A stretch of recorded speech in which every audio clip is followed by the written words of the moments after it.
मुग्धा का बदन बुखार से तप रहा था। ऊपर से रसोई की जिम्मेदारी, किसी तरह सब्जी चलाए जा रही थी। तभी उसका देवर राज वहाँ पानी पीने आया।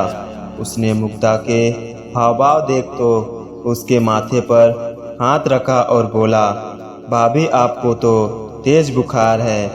हाँ, मुग्धा ने कमज़ोर आवाज़ में कहा। सुबह कुछ नहीं था, दोपहर से अचानक भैया को बताया नहीं। वे तो परसों आने ही वाले हैं। वैसे भी बेकार परेशान होंगे। आज तो रात को ही गई, बस कल की बात है। अरे लेकिन आज की फिक्र कम नहीं हुई थी। मगर मुग्धा ने उसे दिलासा देते हुए कहा, कोई बात नहीं, मामूली बुखार ही तो है। तुम जाकर पढ़ाई करो, खाना बनते ही बुला लूँगी। खाना बनते ही बुला लूँगी। मुग्धा की नकल उतारकर चिढ़ाते हुए राज ने उसके हाथ से बेलन छीना और बोला, लाइए मैं बना देता हूँ, आप जाकर आराम कीजिए। ना ना, लेट गई तो मैं और बीमार हो जाऊंगी। मुग्धा बैठने वालियों में से नहीं थी। वह बोली, हम दोनों मिलकर बना लेते हैं। और वे दोनों मिलकर खाना बनाने लगे। मुग्धा का पति विनय कंपनी के किसी काम से 3 दिनों के लिए बाहर गया हुआ था। वह कर्मचारी तो कोई बहुत बड़ा नहीं था, लेकिन बॉस को भरोसेमंद था, सो किसी भी काम के लिए वे उसे ही भेजते थे। मुग्धा का 21 साल का देवर राज प्रतियोगी परीक्षाओं की तैयारी कर रहा था। विनय जैसा प्यार करने वाला पति पाकर मुग्धा भी खुश रहती थी। कुछ पति की तनख्वाह और कुछ वह खुद जो निजी स्कूल में पढ़ाती, दोनों से मिलाकर घर का खर्च अच्छे से निकल आता। सास ससुर गांव में रहते थे। देवर राज अपनी पढ़ाई के चलते उनके साथ ही रहता था। जिंदगी में कमी थी तो बस यही कि खुशहाल शादीशुदा जिंदगी के 10 सालों के बाद भी उनके कोई औलाद नहीं थी। अब मुग्धा 35 साल की हो चली थी। अपनी हम उम्र बाकी टीचरों को उनके बच्चों के साथ देखती तो न चाहते हुए भी उसे रोना आ ही जाता। वह अपनी डायरी के पन्ने इसी पीड़ा से रंगती जाती। रोटियां बन चुकी थी। राज ने उसे कुर्सी पर बैठने को बोला और सामान समेटने लगा। मुग्धा ने सिर पीछे की और टिकाया और आंखें बंद कर ली। वातावरण एकदम शांत था। तभी वहाँ वही तूफान फिर से गरजने लगा, जिसका शोर मुग्धा आज तक नहीं भांप पाई थी। राज की गर्दन धीरे से मुग्धा की ओर घूम चुकी थी। वह कनखियों से मुग्धा की फिटिंग वाली समीज में कैद उसके उबारों को देखने लगा था। मुग्धा की सांसों के साथ जैसे जैसे वे ऊपर नीचे होते, वैसे वैसे राज के अंदर का शैतान जागता। हो गया सब काम। बर्तनों की आवाज़ बंद जानकर मुग्धा ने अचानक पूछते हुए अपनी आंखें खोल दी। राज अकबका गया और बोला, हाँ भाभी, बस हो ही गया। कहकर राज ने जल्दी जल्दी बाकी काम निपटाया और खाने की चीज़ों को उठाकर मेज़ पर ले गया। मुग्धा ने मुश्किल से 2 रोटियां खाई, वह भी राज की जिद पर। वह ज़बरदस्ती सब्जी उसकी प्लेट में डाल दे रहा था। खाने के बाद मुग्धा सोने जाने लगी तो राज बोला, भाभी 15 मिनट के लिए आगे वाले कमरे में बैठिए ना, मैं आपके लिए दवा ले आता हूँ। अरे नहीं, रात भर में उतर जाएगा। मुग्धा ने मना किया, लेकिन राज कहाँ मानने वाला था। मैं पास वाले केमिस्ट से ही दवा लेकर आ रहा हूँ। भाभी, जहाँ से आप मंगाती हैं हमेशा, दरवाज़ा बंद कर लीजिए, मैं अभी आया। कहता हुआ वह निकल गया। मुग्धा ने दरवाज़ा बंद किया और सोफे पर पैर ऊपर करके बैठ गई। राज ने तय कर लिया था कि आज तो वह अपने मन की कर ही रहेगा।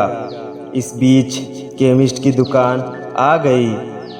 क्या बात है राज बाबू? केमिस्ट ने राज को खोया सा देखा तो पूछा। राज का ध्यान आपस दुकान पर आया। दवा चाहिए थी, उसने जवाब दिया। अबे तो यहाँ क्या मिठाई मिलती है? केमिस्ट उसे छेड़ते हुए बोला। वह उसका पुराना दोस्त था। राज मुस्कुरा उठा और कहा, अरे जल्दी ना, जल्दी देना। बड़बड़ाते हुए केमिस्ट ने हैरत से उसकी ओर देखा। कौन सी दवा चाहिए, यह तो बता। राज को याद आया कि उसने तो सचमुच कोई दवा मांगी ही नहीं है। उसने ऐसे ही बोल दिया, भाभी की तबीयत ठीक नहीं है, उन्हें बुखार है, जरा नींद की गोली देना। नींद की गोली? बुखार के लिए सोचते हुए केमिस्ट ने उसे देखा। वह खुद भी मुग्धा के हुस्न का दीवाना था। हमेशा उसके बारे में चटकारे ले लेकर बातें किया करता था। उसने राज के मन की बात ताड़ ली। ऐसी बातों का उसे बहुत अनुभव जो था। उसने नींद की गोली के साथ बुखार की भी दवा दे दी। राज ने लिफाफा जेब में रखा और तेजी से वापस चलने को हुआ कि तभी केमिस्ट चिल्लाया, अरे भाई खुराक तो सुन ले। राज को अपनी गलती का एहसास हुआ। वह काउंटर पर आया। केमिस्ट ने उसे डोज बताई और आंख मारते हुए बोला, यह नींद वाली एक से ज़्यादा मत देना, टाइट चीज़ है। अबे क्या बकवास कर रहा है? राज के मन का डर उसकी जबान से बोल पड़ा। उसकी तो चोर की दाढ़ी में तिनका वाली हालत हो गई। वह जाने लगा। केमिस्ट पीछे से कह रहा था, अगली बार हमको भी याद रखना दोस्त। राज उसको अनसुना करता हुआ आगे बढ़ गया। घर लौटने पर डोर बेल बजाते ही मुग्धा ने दरवाज़ा खोल दिया और बोली, यही बैठी थी लगातार। जी भाभी आइए अंदर चलिए, राज ने अपने माथे से पसीना पोंछते हुए कहा। मुग्धा अपने कमरे में आकर लेट गई। राज ने उसे पहले बुखार की दवा दी। मुग्धा दवा लेकर सोने के लिए लेटने लगी तो राज ने उसे रोका। भाभी अभी एक दवा बाकी है, कितनी सारी ले आए भैया? मुग्धा ने थकी आवाज़ में बोला और बाम लेकर माथे पर लगाने लगी। भाभी दीजिए, मैं लगा देता हूँ, कहकर राज ने उससे बाम की डब्बी ले ली और उसके माथे पर मलने लगा। थोड़ी देर बाद उसने मुग्धा को नींद वाली गोली भी खिला दी और लिटा दिया। राज उसका माथा दबाता रहा। थोड़ी देर बाद उसने पुष्टि करने के लिए मुग्धा को आवाज़ दी, भाभी सो गई क्या? कोई जवाब नहीं मिला। राज ने उसके चेहरे को हिला डुला कर भी देख लिया। कोई प्रतिक्रिया ना पाकर वह समझ गया कि रास्ता साफ हो चुका है। राज की कनपटियों में खून तेजी से दौड़ने लगा। वह बत्ती जलती ही छोड़ मुग्धा के ऊपर आ गया। मर्यादा के आवरण प्याज के छिलकों की तरह उतरते चले गए। कमरे में आए भूचाल से मेज पर रखी विनय मुग्धा की तस्वीर गिरकर टूट गई। सब कुछ शांत होने पर राज थक कर चूर चूर होकर मुग्धा के बगल में लेट गया। बस अब बुखार उतर जाएगा भाभी जी, इतना पसीना जो निकलवा दिया मैंने आपका।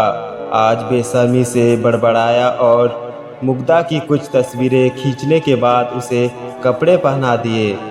मुग्धा अब तक धीमे धीमे करा रही थी। राज पलंग से उतरा और खुद भी कपड़े पहनने लगा। तभी उसकी नज़र आधी खुली दरार पर गई। भूल से मुग्धा अपनी डायरी उसी में छोड़ी हुई थी। राज ने उसे निकाला और कपड़े पहनते पहनते उसके पन्ने पलटने लगा। अचानक एक पेज पर जाकर उसकी आंखें अटक गई। वह अभी अपनी कमीज के सारे बटन भी बंद नहीं कर पाया था, लेकिन उसको इस बात की परवाह नहीं रही। वह अपलक उस पन्ने में लिखे शब्दों को पढ़ने लगा। उसमें मुग्धा ने लिखा था, बस अब बहुत रो लिया, बहुत दुख मना लिया औलाद के लिए। मेरा बेटा मेरे पास था और मैं उसे पहचान ही नहीं पाई। जब से मैं यहाँ आई उसे बच्चे के रूप में देखा, तो आज अपनी कोख के बच्चे के लिए इतनी चिंता क्यों? मैं बहुत जल्दी राज को कानूनी रूप से गोद लूँगी। राज की आंखों के आगे अंधेरा छाने लगा। वह सिर पकड़कर वहीं बैठ गया और जोर जोर से रोने लगा। फिर भागकर मुग्धा के पैरों को पकड़कर अपना माथा उससे रगड़ते हुए रोने लगा। भाभी, मुझे माफ़ कर दो, यह क्या हो गया मुझसे? अचानक राज का ध्यान मुग्धा के बिखरे बालों पर गया। उसने जल्दी से जमीन पर गिरी उसकी हेयर क्लिप उठाई और मुग्धा का सिर अपनी गोद में रखकर बालों को संवारने लगा। वह किसी मशीन की तरह सब कुछ कर रहा था। हेयर क्लिप अच्छे से उसके बालों में लगाकर राज उठा और घर से निकल गया। अगली सुबह करीबन 8 बजे मुग्धा की आंखें खुली। उसका सिर अभी तक भारी था। घर में भीड़ लग चुकी थी। एक आदमी ने आखिरकार बोल ही दिया, देवर भाभी के रिश्ते पर भरोसा करना ही पागलपन है। मुग्धा के सिर में जैसे करंट लगा। वह सवालिया नज़रों से उसे देखने लगी। तभी इलाके के पुलिस इंस्पेक्टर ने प्रवेश किया और बताया, आपके देवर राज की लाश पास वाली नदी से मिली है। उसने रात को खुदकुशी कर ली। मुग्धा का कलेजा मुंह को आने लगा। वह हड़बड़ाकर पलंग से उठी, लेकिन लड़खड़ा कर गिर गई। एक महिला सिपाही ने राज के मोबाइल फ़ोन में कैद मुग्धा की कल रात वाली तस्वीरें उसे दिखाई और कड़क कर पूछा, कल रंगरलिया मनाते मनाते ऐसा क्या कह दिया लड़के से तू ने जो उसने अपनी जान दे दी? तस्वीरें देखकर मुग्धा हैरान रह गई। अपनी शारीरिक हालात से उसे ऐसी ही किसी घटना का शक तो हो रहा था, लेकिन दिल अब तक मानने को तैयार नहीं था। वह फूट फूट कर रोने लगी। इंस्पेक्टर ने उस महिला सिपाही को अभी कुछ न पूछने का इशारा किया और बाकी औपचारिकताएं पूरी कर वहां से चला गया। धीरे धीरे औरतों की भीड़ भी छटती गई। विनय का फोन आया था कि वह आ रहा है, घबराए नहीं, लेकिन मुग्धा बस सुनती रही। उसकी सुनी आंखों के सामने राज का बचपन चल रहा था, जब वह नई नई इस घर में आई थी। दोपहर तक विनय लौट आया और भागते हुए मुग्धा के पास कमरे में पहुंचा। वह जड़वत अभी भी पलंग पर बैठी शून्य में ताक रही थी। विनय ने उसके कंधे पर हाथ रखा, लेकिन मुग्धा का शरीर एक और लुढ़क गया। मुग्धा मुग्धा चीखता हुआ विनय उसे झकझोरे जा रहा था, पर मुग्धा कभी ना जागने वाली नींद में सो चुकी थी।